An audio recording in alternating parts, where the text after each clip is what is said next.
Muito boa tarde, Brasil. Boa tarde, República de Curitiba. Mais um dia difícil na vida dos inimigos. Hoje sextou. Está no ar a Pensata, a protagonista desta sexta-feira, dia 21 de fevereiro de 2020. Eu trouxe aqui duas pessoas que vão falar de um dos assuntos que o pessoal mais me pergunta em todas as minhas redes, no meu curso, sempre tem essa pergunta. A relação entre religiosidade, igrejas e poder público no Brasil. O que está certo, o que está errado, o que pode, o que não pode. Então, eu trouxe eles aqui com mais uma edição deste livro, Direito Religioso, do Thiago Rafael Vieira, Jean Marques Regina, que também são os fundadores do Instituto Brasileiro de Direito Religioso. Estão com muita novidade, estão com um curso aí e vão esclarecer aqui as nossas dúvidas a respeito. Muito boa tarde para vocês. Boa tarde, Madá. Que bom estar aqui novamente, tendo esse espaço legal para nós podermos discutir esse assunto que realmente certamente está nas tuas redes, porque é uma pauta nacional, está todo mundo falando sobre isso, religião voltou com tudo na esfera pública e realmente suscita muitas dúvidas, né? Muito bom estar aqui. Um abraço para todo mundo aí, também os assinantes e os seguidores do canal. É muito legal estar aqui.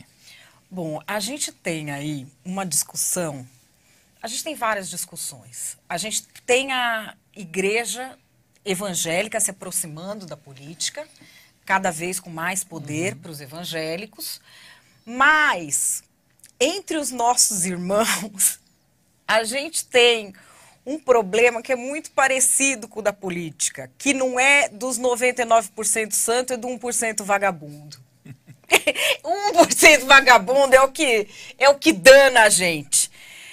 Como distinguir o que é igreja mesmo, o que é religião mesmo, o que é cara que está lá explorando gente, tirando dinheiro? Como que a gente sabe essa divisão? O pessoal geralmente fala, são os neopentecostais. Não é, eu conheço gente que é neopentecostal e que é sério. Como que divide? É difícil, eu acho que é complicado, né, Jean? Deixa eu dar o meu boa tarde aí pro pessoal, boa tarde, Madá, boa tarde aí para os seguidores do canal, para quem curte a protagonista como eu. É sempre uma alegria estar aqui contigo. Essa grande pergunta, o que é a igreja, né? O que é a organização religiosa, como ela funciona no Brasil e qual igreja qual grupo de pessoas pode ostentar esse título, né? Isso é muito importante. Muitas vezes eu e o Jean escutamos aí nas nossas palestras, né, Jean? O pessoal dizendo assim, não, mas e aquela igreja que tira o dinheiro do povo, que engana o povo, isso é igreja? Como é que a gente faz? Tem que ter uma lei que não permita que eles sejam igrejas e tal. Não pode ter imunidade e por aí vai, né? Por aí descamba. Eu acho que nós já temos os meios legais para coibir práticas que você vê de cara que está errado, né? Existe, por exemplo, no artigo 50 do Código Civil, vou ter que falar de lei aqui, mas lá no artigo 50 está a desconsideração da pessoa jurídica, né? Então, se tem um pastor, um padre, alguém que de alguma forma está lesando as pessoas, é muito fácil você desconstituir aquela personalidade jurídica, né? Desconstituir aquele tipo jurídico que é uma igreja, e tornar ela algo privado daquela pessoa, e aí cobrar aquela pessoa, cobrar o patrimônio dela, acabar com tudo. Nós já temos essa regulamentação. Só que também o poder público também tem medo de usar essa regulamentação. Tem essa questão política também. Poxa, como é que eu vou usar isso? Como é que eu vou provar que esse cara está enganando o povo, né? Eu acho que é essa a tua grande pergunta. Sim. E a pergunta de todo mundo, né? Então eu acho que tem uma palavrinha aí que o Jean pode falar para nós, né, Jean? Hoje nós tivemos aí com o nosso mestre, ele nos falou isso, que foi quem fez o nosso prefácio, o Dr. Ives Gandra, que é bem comum. Exato. Né? Descobrir o bem comum é a chave aqui. Na verdade, essa é a grande função, inclusive, do próprio Estado, né? O Estado, ele existe como um organismo, como um fim em si mesmo, para que a autoridade derivada dele possa proteger os seus cidadãos e promover o bem, né? Então, o bem geral, o bem comum, Né? Essa, por exemplo, é o conteúdo do juramento do presidente e do vice-presidente da República quando tomam posse. Né? Juro manter, defender, cumprir a Constituição, observar as leis, promover o bem geral do povo brasileiro. Né? Esse é o grande objetivo. E o grande objetivo de uma comunidade de fé, qual é? Né? Ou pelo menos qual deveria ser?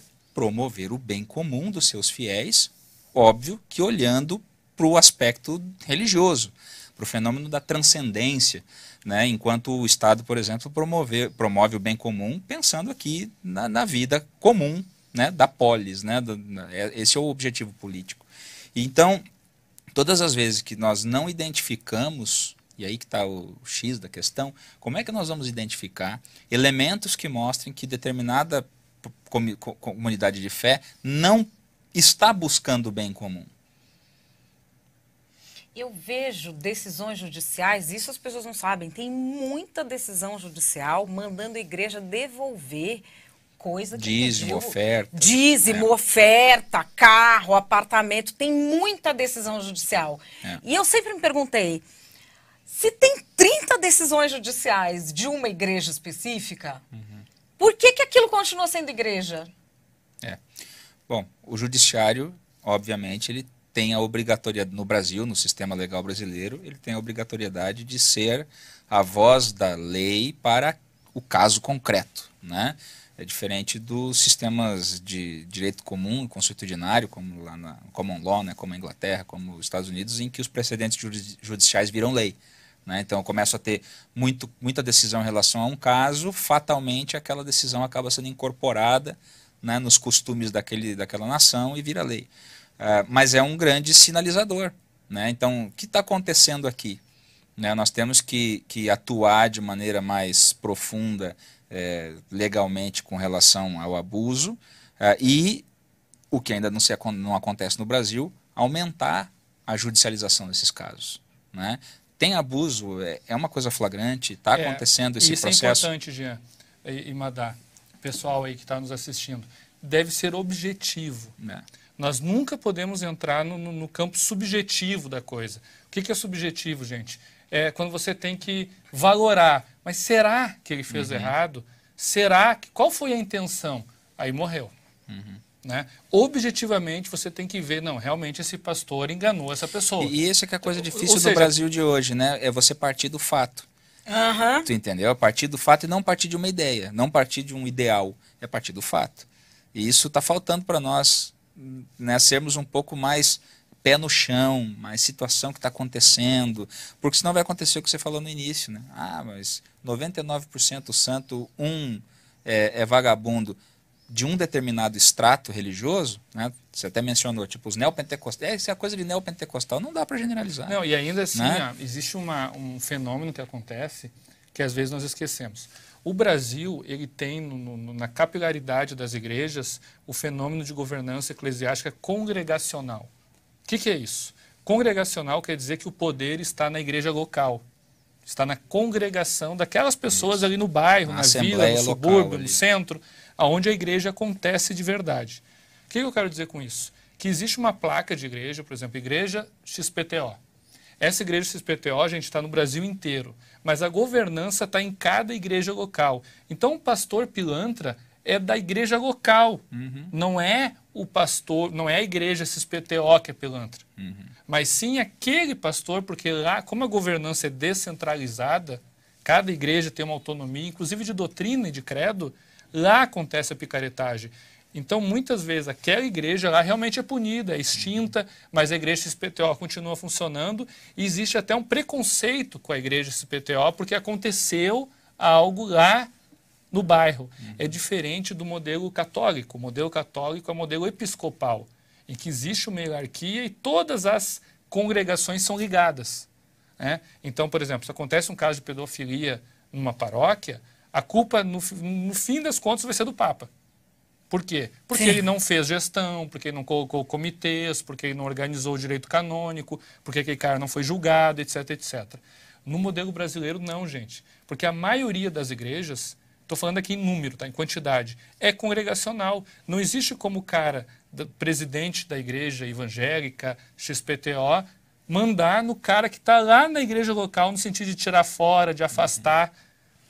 Entendeu? Porque Aliás, existe uma autonomia muito forte em cada igrejinha dessas, por mais que tenha o mesmo nome. aliás, nós tivemos um caso recente bem polêmico. Até tentei falar com o pastor, não me atendeu. Jesus chama, viu, pastor? Que é na igreja presbiteriana, uma das denominações mais respeitadas, mais tradicionais. Sim. Uma igreja Ocorreu histórica. lá no Paraná um episódio que, assim, eu fiquei chocada. Tenho amigos presbiterianos que não entenderam aquilo. Eu também não entendi o que aquela comunidade ficou tão quieta no meio daquele sermão. Eu não entendi aquilo, não. Ele se meter a doido, eu entendi. Porque pessoas erram. Agora, todo mundo ficar quieto, eu não entendi. Que foi o cara que foi pedir, o pastor que foi pedir Londrina, né? no culto assinatura para se formar um partido político, e estava ali no estacionamento dos fiéis o ônibus do partido político, falou que tinha o cartório ali dentro. Assim, eu já levantei e saí de culto porque o cara mencionou um político e deu pau no político e eu fui embora, porque eu não gosto que polua o espaço religioso com esse tipo de debate do mundo. Mas pode ser uma característica minha. Agora, vamos dizer, a chefia geral, diretoria da igreja presbiteriana, fez o quê? Fez uma nota só, dizendo que não concordava. Mas você vê, na igreja presbiteriana, ela também não é episcopal. Ela não é congregacional, que cada igreja tem total autonomia, ela é presbiteral, né? Então ela tem conselhos e presbitérios. Então na igreja presbiteriana, vou colocar assim bem grosso modo, quem manda é o conselho, não é o pastor, né? Então ali, naquele local, acho que ele tinha a legitimidade do conselho daquela localidade, né? E aí é um problema da igreja local também, você acaba vendo isso, né? O presbitério, ele até tem, o presbitério, quando eu falo a igreja nacional, ele até tem força, mas não é a força da igreja episcopal. A gente pensa com a cabeça de católico, mas em um padrão que as igrejas têm autonomia, que não são católicas, no sentido de governança. Entendeu? Então é muito comum a gente pensar, não, mas se aconteceu errado lá, a chefia lá em cima tem que tirar. No catolicismo é assim. Sim. Né? Claro, não vai ser o Papa que vai lá tirar, mas existe uma hierarquia que acaba acontecendo. Na igreja, no evangelicalismo brasileiro, isso não acontece. Entendeu? Tem poucas igrejas que têm um sistema dessa forma. De repente é metodista, né, Jean?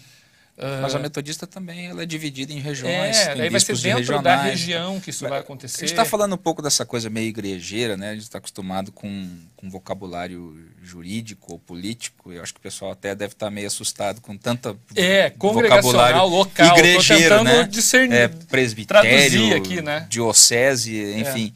Existe, obviamente, toda uma nomenclatura própria para esse universo organizado, que é o universo canônico, o universo da regra das igrejas. Mas entrando no cerne da tua fala, né, realmente existem vários episódios e recorrentes desse perigo de você usar o púlpito como um palanque, né, usar a cátedra de ensino como um lugar de proselitismo político. Eu acredito que isso diminui a legitimidade do altar, diminui a legitimidade da religião, né? Por mais que não seja, nesse momento, uma transgressão legal, né? Porque isso é uma outra coisa interessante de notar, e já devem ter ouvido falar, e o pessoal, sobre denúncias de abuso de poder religioso no âmbito eleitoral, né? Não existe abuso de poder religioso, porque a legislação eleitoral não prevê esse tipo de situação, né? O que existe é abuso de poder econômico, do poder político e dos meios de comunicação, né? Mas o que existe é um conflito moral entre um grupo de fiéis que se reúne ali, que é naturalmente atraído, né? E acaba sendo atraído por um discurso que está em desacordo com o propósito daquele ambiente, daquela ideia como um todo. Aí começa, foi um caso isolado, nesse caso de Londrina, houve um repúdio por parte do Supremo Concílio da Igreja Presbiteriana, né? Eu acredito que não se repita, né? Agora, por exemplo, vamos imaginar que uma igreja comece sistematicamente a fazer esse tipo de coisa, né, a usar a sua reunião principal, que é o culto, que é a liturgia maior, a razão da sua existência, né, para fazer doutrinação política mesmo.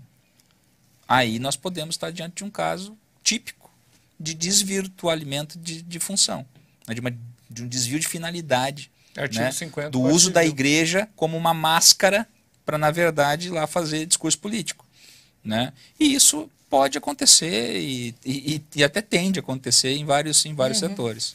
E é diferente, assim, eu gosto de frisar, uma coisa é discurso político partidário.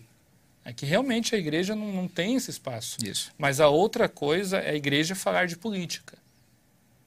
Né? E não política partidária, mas no sentido de política pública, no sentido de necessidade de exercer cidadania, da pessoa votar. Porque a religião, ela vai se meter em todas as áreas da vida da pessoa. Por quê? Sim. Porque a religião é a espiritualidade. E a espiritualidade está conectada com a imanência, com a materialidade. Né? Então, existe uma conexão muito forte. A igreja vai falar de moral. A igreja vai falar de ciência. A igreja vai falar de política. De educação. Vai falar de educação. A igreja vai falar de tudo. Sempre foi assim, desde sempre. Né? A religião sempre esteve presente em todos os debates.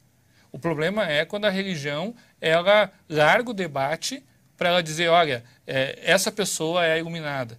Essa pessoa tem que votar nesse partido e tal. Bom, aí ela está saindo do papel dela de religião, né, de fé, de qual a melhor conduta, para não falar em conduta, falar em pessoa.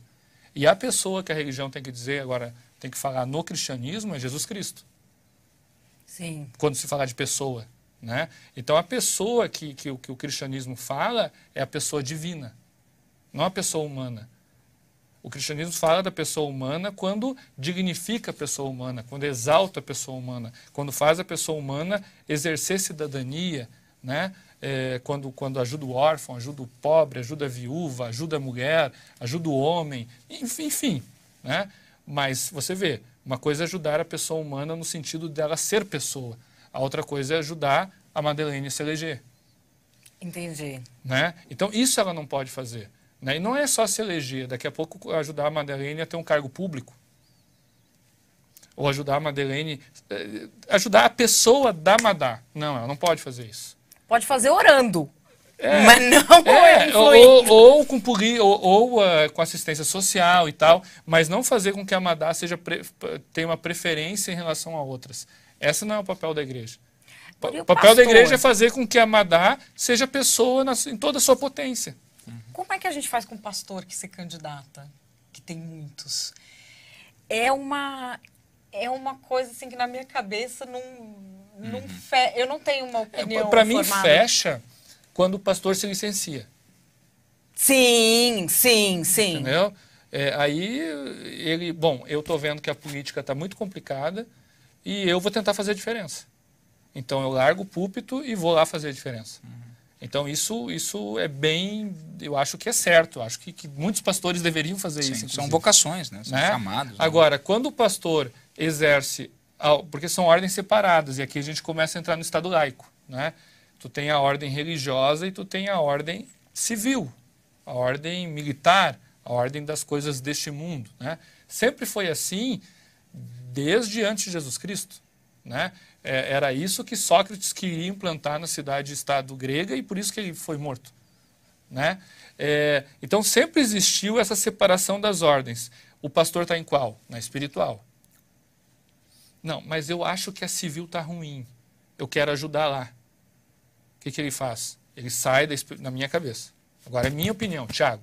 Ele sai da espiritual e vai para a civil. Mas tem muitos que não, que querem ficar nas duas ordens. E aí a própria laicidade, a própria laicidade começa a ficar prejudicada. Mas eu trabalhei com um pastor que saiu e o pessoal da igreja reclamava, porque como é que eles falavam? Que ele tinha vergonha de dizer que é crente. Pois é, mas não era isso, ele achava errado. Era responsabilidade. É uma questão até, gente, de confusão. Aí, se você está na ordem espiritual, na questão do reino, né, na esfera espiritual, e você vai, não, eu vou trabalhar agora na esfera civil, na esfera secular.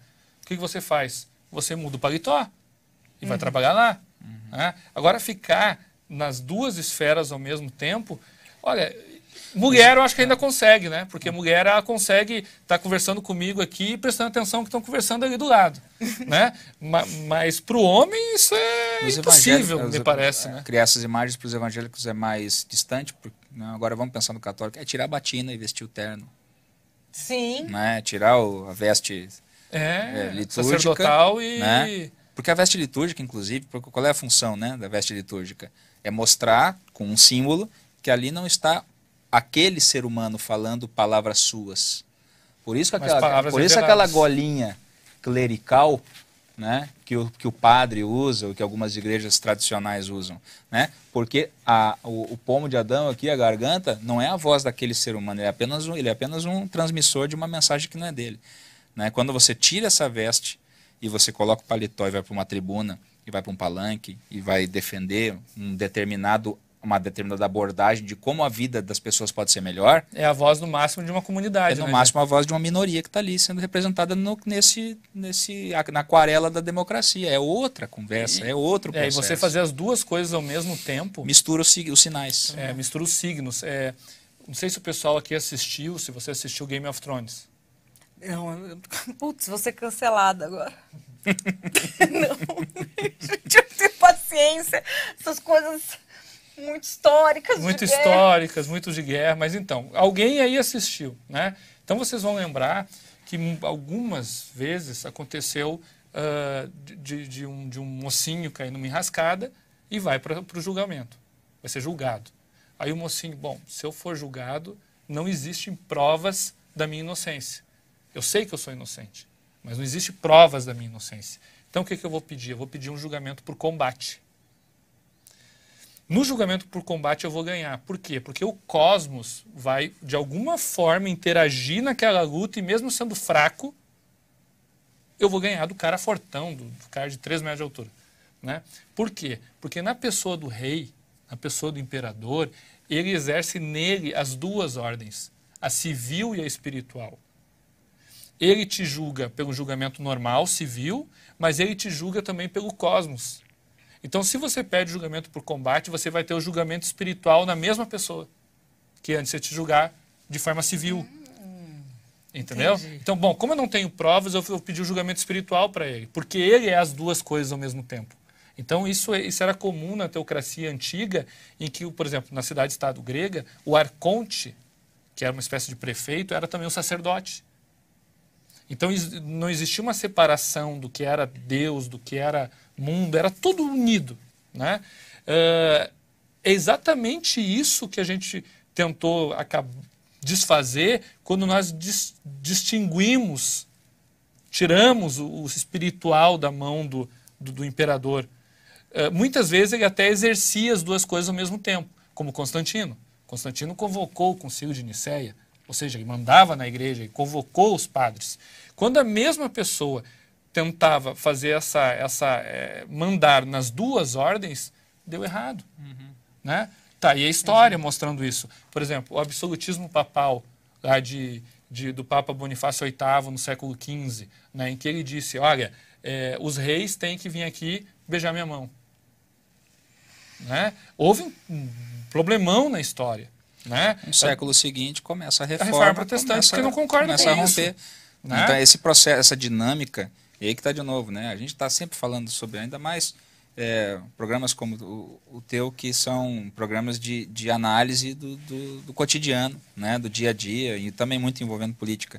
E a gente está sempre olhando essa coisa do dia, e a gente esquece de olhar um pouquinho mais para cima, ou abstrair um pouquinho, e tentar entender por que a gente pensa como pensa, por que a gente age como age, por que os valores são assim, por que uns falam em progressismo e outros falam em conservadorismo, e a gente esquece que religião está entranhado na experiência humana, né? Na experiência humana como um todo. E aí sempre que você vê essa dinâmica entre, em determinado momento, o poder de afetar diretamente a vida das pessoas está concentrado num homem, numa instituição que detém o temporal e o religioso.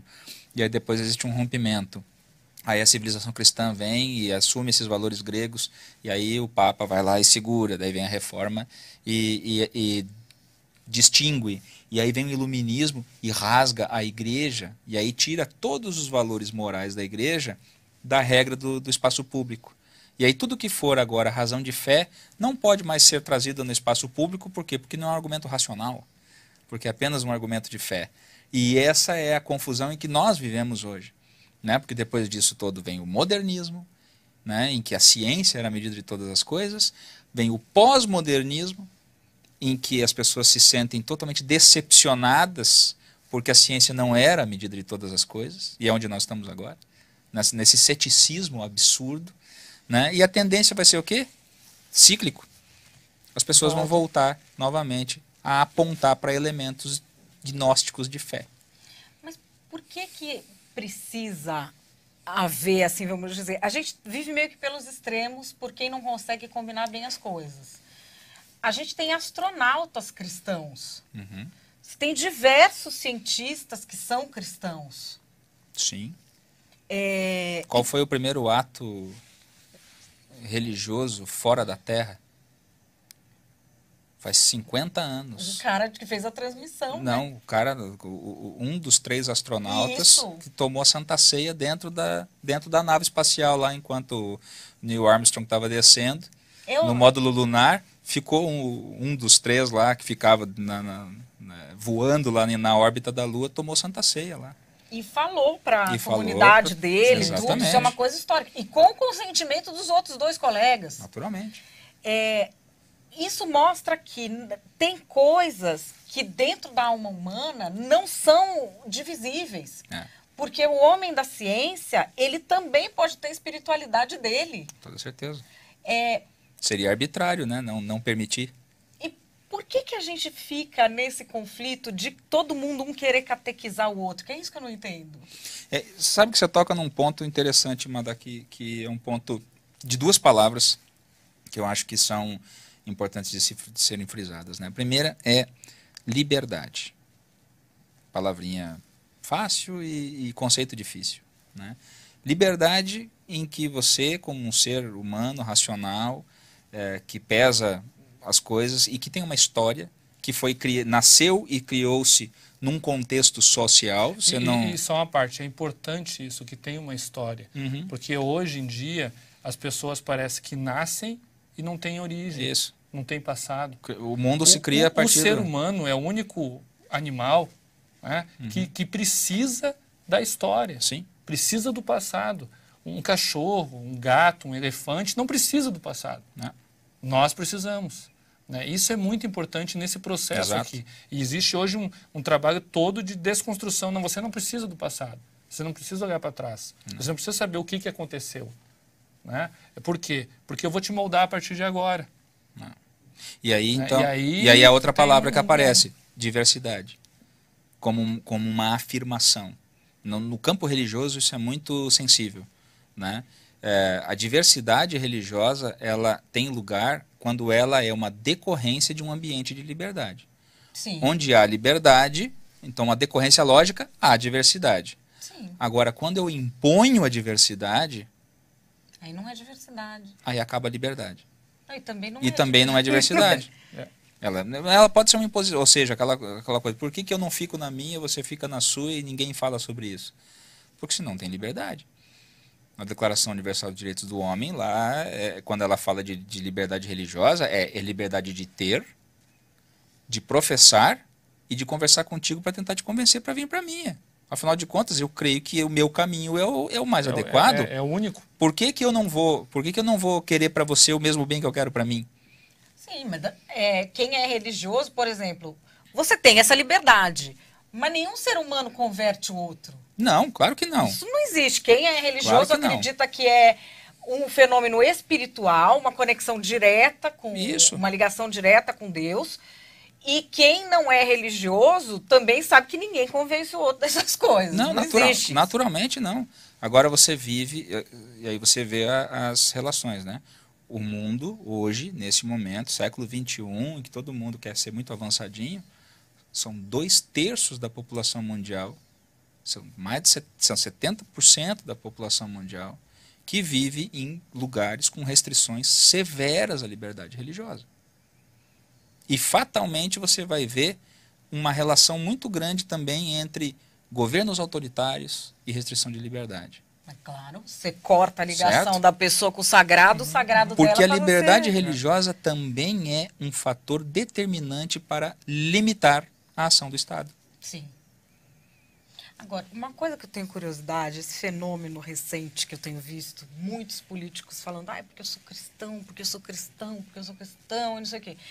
Aí, assim, a pessoa, o cara é cristão, uma boca de latrina, uma moral de chiqueiro, xingando mulher o dia inteiro. Assim, tem tanto cristão me xingando de puto o dia inteiro que eles estão quase me convencendo já. Eu falei, gente, mas eu gostava tanto de ser jornalista, né? Eu não consigo entender como... eu até entendo que as pessoas tenham fé, mas eu não consigo entender como a pessoa pode ser cristã sem viver a moral cristã por default, assim. Uhum. Eu entendo que todo mundo falha, todo mundo peca, todo mundo erra. Todos nós erramos. Agora, a pessoa achar que aquilo é o certo e virar um comportamento é uma coisa que eu não estou entendendo atualmente, assim. A fé como um exercício litúrgico, ritual, ou dizer que é por um status quo, né? E existe um versículo bíblico muito conhecido, uma fala de Jesus, né, que eu acho que é um bom resumo disso, né? Pelo fruto se conhece a árvore, né? Nós não podemos julgar, né, e cravar você não é, ou você... Até né? não é nosso papel. Não é nosso papel e função. Mas existe uma questão aqui de cultura também, Sim. né, Jean? Em que a igreja, lá com o Renascimento, ela foi retirada do espaço público, como uma voz autorizada. Até o século XVI, o século XVII, a igreja, como eu disse antes, ela estava em todos os momentos da vida das pessoas falando alguma coisa, dando a sua opinião. E ela era ouvida e respeitada, né? Com a criação do método científico, o que aconteceu? Olha, o que não pode ser observado e comprovado pelo método, a opinião pessoal não serve, né? Bom, como eu não tenho como comprovar a fé pelo método, o que a igreja fala não tem valor. Não tem valor. Com isso, a igreja ela é empurrada para o subúrbio, ela é retirada da arena pública, ela é retirada do centro onde as coisas aconteciam, né? Como fica o fiel nessa história? Bom, o fiel aí começa a ter uma atitude dualística, que a gente vai cair lá naquele pastor que está nas duas ordens. Ele, bom, lá na igreja, ele se ajoelha. Eu me ajoelho, eu faço o que tem que fazer, mas ela está no subúrbio. E o que ela fala não tem mais valor para a sociedade. Então, na sociedade, eu faço o que a sociedade acha legal. O que a sociedade gosta, o que a sociedade se diverte. Lá na igreja, eu faço o que a igreja está lá no canto, lá fora da arena pública. Depois eu vou para o Coliseu lá. Qual foi o próximo passo disso, que é o que nós vivemos no final do século passado e estamos vivendo agora? Olha, o que importa é o que é bom para você, como pessoa. Então, o Jesus que importa é o Jesus que dá as coisas que você quer. Não o Jesus da igreja, o Jesus da Bíblia. Mas um Jesus que atende os teus anseios pessoais. Bom, meus anseios pessoais, eles são totalmente contrários aos valores cristãos, aos valores da moral, aos valores da Bíblia. Mas quem disse que os valores que a igreja diz são bons? Quem disse que a igreja tem autoridade? Deixa a igreja lá no canto. O que é bom é o que você quer. Isso é o que nós estamos vivendo hoje, né? Então, assim eu tento te responder o que você disse. Pô, como é que o cara se diz cristão, vai na igreja e só fala bobagem, trai a esposa, faz o diabo, né? Porque lá dentro é um dualismo total, entendeu? Lá dentro da igreja ele é crente. Fora da igreja, a igreja não tem mais valor. Entende? Esse processo de retirada da autoridade da igreja acabou minando os próprios valores cristãos num processo de cultura. E vamos dizer assim, né? Entendeu? Isso sempre aconteceu, mas agora tem YouTube, né? Então, aí verdade. Coisa daí também, né?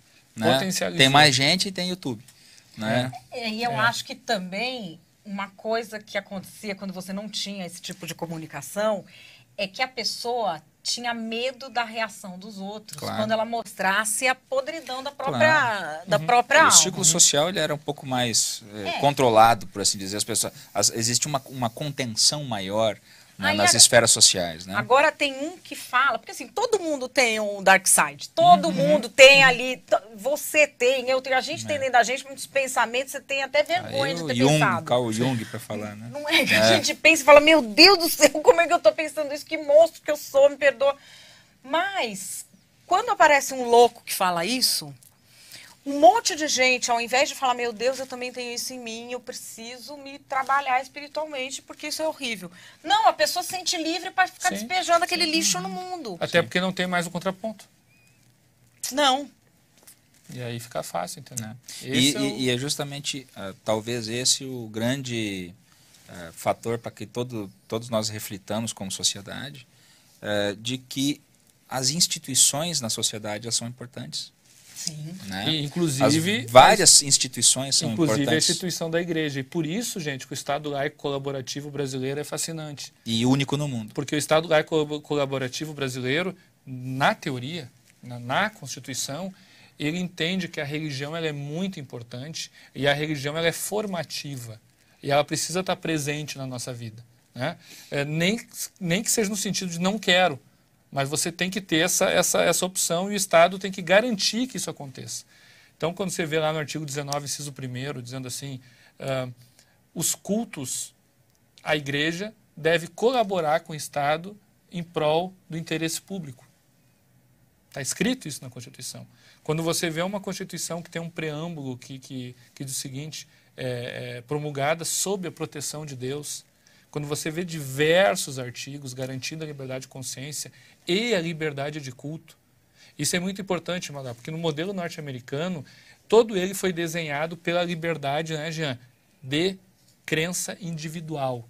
Como o pessoal saiu lá do Reino Unido fugido por perseguição religiosa e formaram ali as 13 colônias, quando eles se uniram por questões comerciais, a primeira coisa que eles disseram foi o seguinte, olha, nós temos que ter garantido que ninguém vai perseguir a opinião de cada um.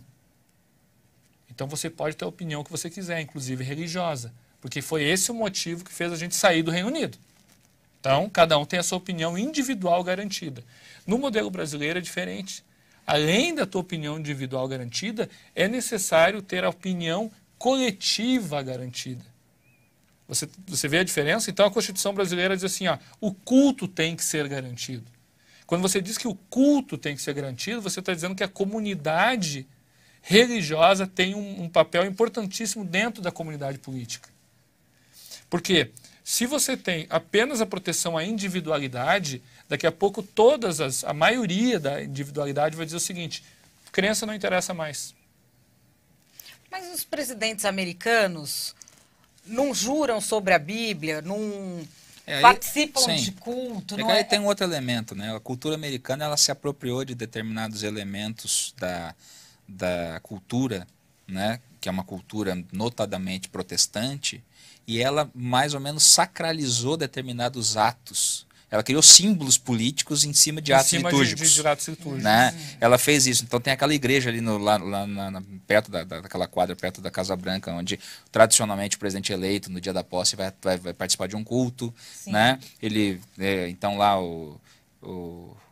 a Bíblia que o Thomas Jefferson fez o juramento. Mas a ideia de proteção ela não é da comunidade, mas sim do indivíduo. Qual é que é a diferença disso na prática? Tá, prática, vamos para a prática. A prática é a soma de 51% dos indivíduos que dizem, olha, nós não queremos mais saber de fé, o que acontece? A fé deixou de ser importante. E não é a escolha da maioria que vai fazer a fé ser importante ou não, porque a fé é aquele um que ainda tem fé. Entendeu? Um exemplo bem prático para vocês. Imagina se tivesse um plebiscito agora e dissesse assim, não, vamos fazer um plebiscito para voltar à escravidão. Ah, voltava. Né? E aí 55% da população brasileira dissesse assim, nós queremos a escravidão de volta. E aí? Isso é ridículo, isso é absurdo. Sim. Entendeu? Então não é porque a maioria quer alguma coisa que essa coisa é boa. Né? O que a maioria disse quando Jesus Cristo estava lá perante Pôncio Pilatos? Soltem Barrabás. Mas nós estamos com essa maioria não só no Brasil hoje em dia. Os caras estão soltando Barrabás. Então tem coisas que elas são. Então a religião ela é importante para o ser humano. Isso é objetivo. Por que eu estou dizendo isso? Porque desde o tempo das cavernas Quais são os primeiros desenhos que encontraram nas cavernas? Caça e adoração. Caça e movimentos culticos. Então, isso está mais que provado. Eu não estou dizendo aqui que o cristianismo, que o budismo, estou dizendo a religião. Ela é fundamental para o ser humano. Então, ela é. E a Constituição brasileira, ela protege esse ela é. Então, por isso que a nossa Constituição é tão interessante, o nosso Estado laico, porque protege o culto. Protege no sentido, a pessoa humana precisa do culto. Então, o que o Estado faz? O Estado garante que ele aconteça. E não só o cristão, todos os outros. Mas por que então nós não temos sei lá, diz um símbolo aí que não é cristão? A menorá. O menorá. Por que não temos o menorá dentro do fórum? Bom, porque aí nós temos um processo cultural cristão no Brasil, desde a sua fundação, que daqui a 1000 anos pode mudar. Sim. Mas hoje a cultura é cristã. Então, por isso que no fórum vai ter uma cruz, não um menorá. Mas isso também é histórico, não é só religioso que tem nos Sim, prédios foi o que eu falei. É o processo né? cultural que pode mudar daqui a 1000 anos. Sim. Daqui a 1000 anos no Brasil, se Jesus não voltar antes, que eu tenho certeza que não vai ter daqui a 1000 anos, mas esse é um papo escatológico que não é para esse canal, mas Jesus ama a gente porque não convive com a gente. É. O dia que ele voltar ao Brasil. Não... Alguma coisa muda, né? Pula Se essa parte. tiver que conviver... Essa parte corta a produção. Essa muda. Uma coisa muda. Eu mando muito isso no Zap. Para as pessoas, Jesus chama porque não convive com você. Eu vou mexer agora com meus amigos catarinas, né, que são os que residem em Santa Catarina. A gente tem uma piadinha no Rio Grande do Sul que é o seguinte. Em Santa Catarina tem as melhores praias da região sul do Brasil. Né? É Florianópolis, é Bombinhas, é as melhores praias. E o gaúcho sempre diz assim... Tem paranaense que acho que vai discordar, mas tudo bem. Tudo bem. Não, mas os paranaenses eles vão para lá também. Também Santa vão, Catarina. também vão. Então o que acontece? O que o gaúcho diz? O gaúcho diz, olha, as melhores praias estão em Santa Catarina. Mas olha o povinho que Deus colocou lá. Ai, gente, olha, foi ele que disse isso, tá? Só pra deixar meus amigos claro. Catarina, meu pai não era tenho Catarina, nada a ver tá? com Meu isso. pai era Catarina. Gente, eu tenho família. Pois é. Meu pai era nada a ver Catarina, com tá? Essa isso. piada é de gaúcho. Minha tia. avó. Deixa, né? Deixa os barriga verde em Deixa paz. os barriga verde em paz, né? Bom, para finalizar, eu quero perguntar uma coisa para vocês que tenha se tornado um fenômeno de conflito religioso que eu não cresci vendo. Eu cresci vendo muito preconceito na Igreja Católica, com crente, com espírita, mas preconceito, assim, de falar um pro outro, Sim. principalmente dentro da família. Na missa mesmo nunca vi. Agora, eu tô vendo, assim, por exemplo, coisa de quebrar terreiro. Sim. Aí depois aparece... Aí ninguém fala, que aparece uma igreja, ela junta o dinheiro e reconstrói o terreiro, mas aí ninguém fala. Sim.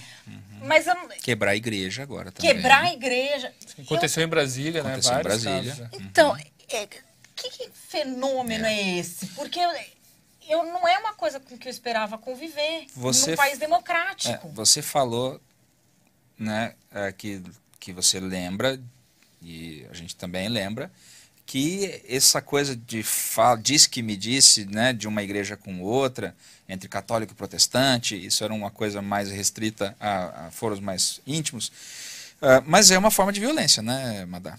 É uma violência simbólica, uma violência em que eu diminuo o valor de uma determinada profissão de fé.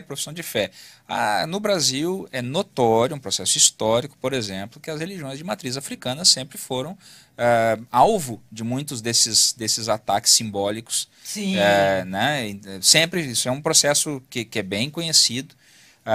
Minorias protestantes também, né, em que elas entravam, por exemplo, em uma determinada região com presença católica, que sempre foi a presença majoritária no Brasil, havia muitos problemas, por isso que muitas comunidades se isolavam, né? E aí era o contrário.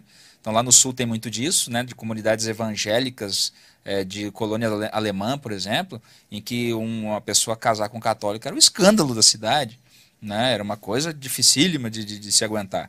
E esse processo aumenta ao decorrer das décadas, essa violência simbólica, principalmente quando a gente começa a ver um uso maior dessa ascensão política que está usando o fenômeno religioso como a sua plataforma, tá?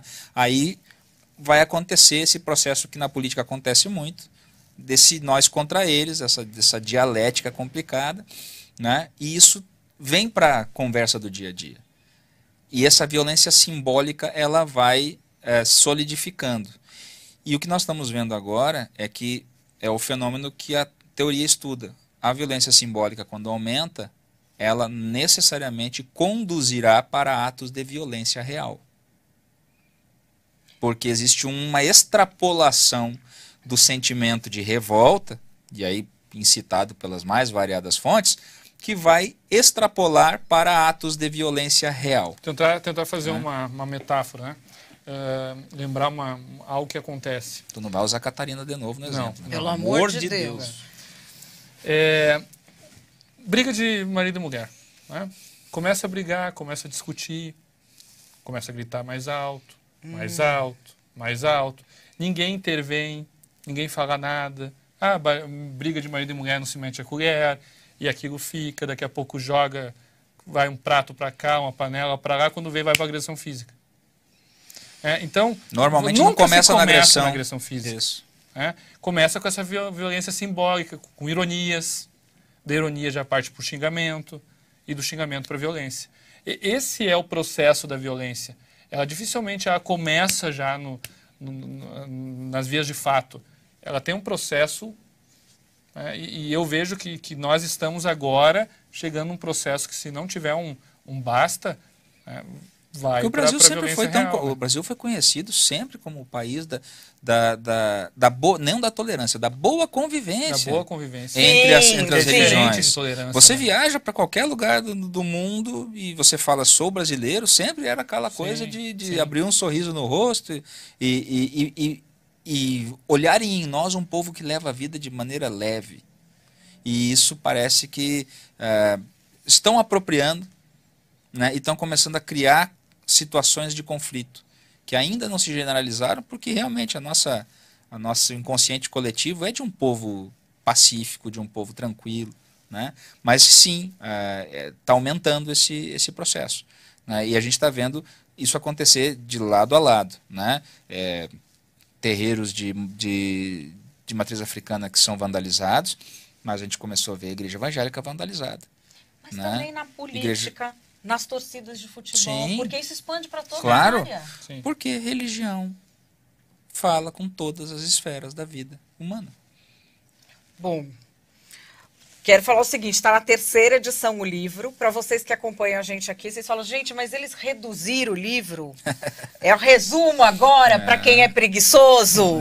Isso aí não vai ter preguiçoso mais podendo ler. Não. Olha, gente, eu fiz, aliás, uma das recomendações aqui da obra. Tive a honra de ser chamada por eles para constar entre tanto nome de gente inteligente, o meu. Eu recomendo vivamente a publicação. Agora vocês estão com um curso também, é isso? Exato. Nós estamos aqui, entrando nessa era digital em parceria com a maior universidade luterana do mundo, a UBRA, a Universidade Luterana do Brasil, e a Fundação da Universidade Luterana do Brasil. E para aqueles que têm interesse de entender esse fenômeno religioso na sua maior profundidade, nós desenvolvemos um curso online. Esse curso tem 240 horas, é um curso para ser feito em 8 meses. No mínimo, né? No mínimo, módulo a módulo, com avaliação, ou seja, para estudar de verdade, né? Para quem quer entender esse processo do fenômeno religioso perpassando por todo o direito. Né? E é importante que não é um curso para jurista. Entendi. Então a pessoa que está meio confusa, quer entender. Exatamente. Vejo muito político que fala, Sim. agora eu preciso entender o que é esse universo dos religiosos. Exatamente. Tem cadeiras ali de história, nós dividimos, são 8 cadeiras, 8 disciplinas, né? Então tem disciplina de história, tem disciplina sobre laicidade, tem disciplina sobre previdência, direitos do pastor, direitos do líder, tem disciplina sobre imunidade tributária. O legal então, são diversas disciplinas que, de alguma forma, interagem com o direito religioso. Nós colocamos as disciplinas ali. E o legal Marcos Boeira é um dos professores também. Ai, que legal. Né? O legal da Certificado certificação pela pela universidade é que ela também vale como atividades complementares se você está fazendo uma graduação, por exemplo. Concurso público, Concurso né? público, ela tem esse detalhezinho aí a mais. Vocês estão com um canal no YouTube, tem Insta, tem... Vocês têm tudo. Qual que é a arroba? Então, no Instagram é @Direito Religioso Oficial, o canal youtube.com/Direito Religioso, né? E aí as nossas redes próprias, no Insta lá o Jean Regina e o TR_Vieira. É isso aí. Bom, se você se interessa por esse assunto, não estou nem falando que você seja religioso, não é de religião que nós estamos falando, mas do direito à religiosidade ou a negar a sua religiosidade, não quero saber disso, ateu. É muito interessante você compreender esse universo que eles conseguem descrever tão bem nesse livro aqui. Aliás, no meu curso Estudar Política, que tem um módulo de o que é Estado laico, eu copiei tudo deles, perguntei, abusei deles, tá tudo lá. Eu acho que a melhor fonte para falar disso de uma forma estruturada hoje em dia é nos canais do Jean e do Thiago, que eu agradeço muitíssimo por terem me dado a honra de vir mais uma vez aqui. A honra é nossa. A gente está feliz demais de podermos estar novamente aqui falando contigo, falando com o teu público, sabendo que esse assunto ele é tão palpitante nas tuas redes sociais, a gente fica feliz de saber disso. Certamente ele vai levantar sentimentos bem diferentes, né? Mas esse é o ponto. Nós podemos entender que uma religião ela é importante, ela é um fato da vida social e que ela tem espaço na vida pública, né, como um todo, inclusive na política. Ela também tem limites e que nós temos que aprender como sociedade madura a reconhecer direitos e obrigações com esse tema especificamente. Obrigadão por nos ter aqui hoje. Valeu, Thiago, muito obrigada. Também quero te agradecer pela oportunidade e agradecer também ao pessoal aí que está nos assistindo. A obra, como a Madá disse, está na 3ª edição. Diminuiu porque a Vida Nova alterou o papel. Então esse papel é um papel branco, a gramatura é menor. Então, simplesmente, a mágica do papel, né, gente? É isso aí. Reduziu o papel aí, mas o livro ele até está com um capítulo a mais agora, que é o capítulo da história da laicidade. Então, para o seu curso lá vai ser legal também. Você olhar esse verdade, capítulo. eu vou indicar para o pessoal. Porque aí vai ter a gênese da laicidade, né? Existe hoje no Brasil também uma narrativa que a nossa laicidade nasce no modelo francês, o que não é verdade. E a gente explica aí no livro por quê. Então, muito obrigado novamente, gente. Obrigado, Madá, pela oportunidade. Bom, Brasil, espero que vocês tenham gostado. Sextou, agora é hora de você aproveitar.